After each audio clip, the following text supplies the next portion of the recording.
Vous pensez que la super-héroïne Vixen est très louvoyante sur cette affiche? Ça tombe bien, nous aussi.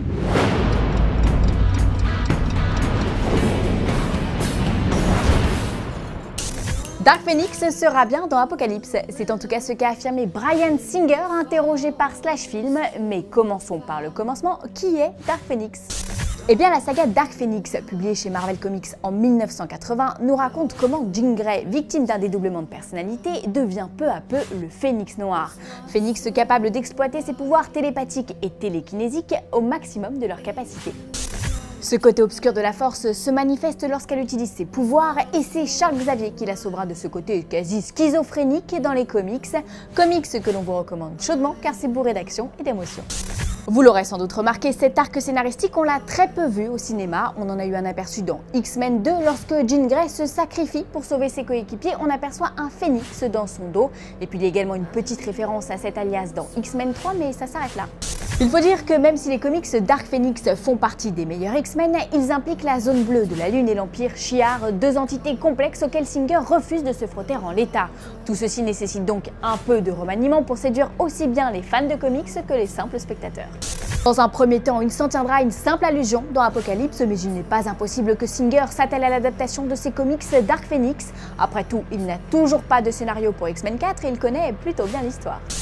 D'ici là, rendez-vous dans les salles le 1er mai prochain pour le nouveau volet de la saga, un film imprévisible selon son réalisateur. Tout peut arriver, a-t-il déclaré dans les colonnes de Collider.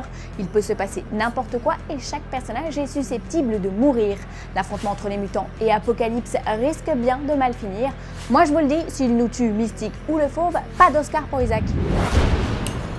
Moins Spielbergienne que l'affiche du nouveau bon gros géant par l'immense Steven. Voici les news en bref. Doctor Strange a trouvé son serviteur. L'aide-soignant et praticien des arts martiaux Wong sera donc joué par le bien nommé Benedict Wong.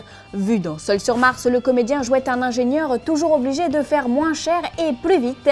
Ici, il interprétera donc un personnage essentiel et historique des comics Doctor Strange. C'est lui qui est envoyé aux États-Unis par l'ancien afin de seconder Stephen Strange. Premier Marvel post-Civil War, le Doctor Strange de Scott Derrickson sera une origin story. Toujours en tournage, le film sortira dans nos salles le 26 octobre. On vous en parlait vendredi, mais entre-temps, de nouvelles infos ont été dévoilées sur Thor 3. Des infos que certains d'entre vous pourraient qualifier de spoiler, même si rien n'est avéré. Vous serez prévenus. Toujours selon le site geek.com, donc, Cate Blanchett serait pressentie pour jouer Ella. Souveraine des enfers et du monde des morts, elle a ce petit je ne sais quoi que d'autres n'ont pas, qui nous met dans un drôle d'état. Bon ok, j'arrête. Souvenez-vous, dans l'épisode précédent, Loki a été faire un petit tour dans le monde des morts. Or, il se murmure que le duo comploterait pour se débarrasser de Thor. Le site parle d'un combat, d'un dieu banni, d'un marteau détruit. Bref, le Ragnarok quoi. On vous laisse méditer là-dessus et on attendra 2017 pour vérifier tout ça. Aujourd'hui, dans le courrier des Fanzoniens, on répond enfin à Nérolf qui demande très régulièrement des nouvelles d'Alexandre Astier. Eh bien, l'acteur, réalisateur, scénariste, dialoguiste, compositeur, monteur travaille toujours sur l'adaptation cinéma de Kaamelott, mais développe également un second film d'animation Astérix. Lors d'une séance de questions-réponses en 2014, Astier avait déclaré que si une suite au Domaine des Dieux voyait le jour, ce serait un scénario original et non l'adaptation d'un album existant.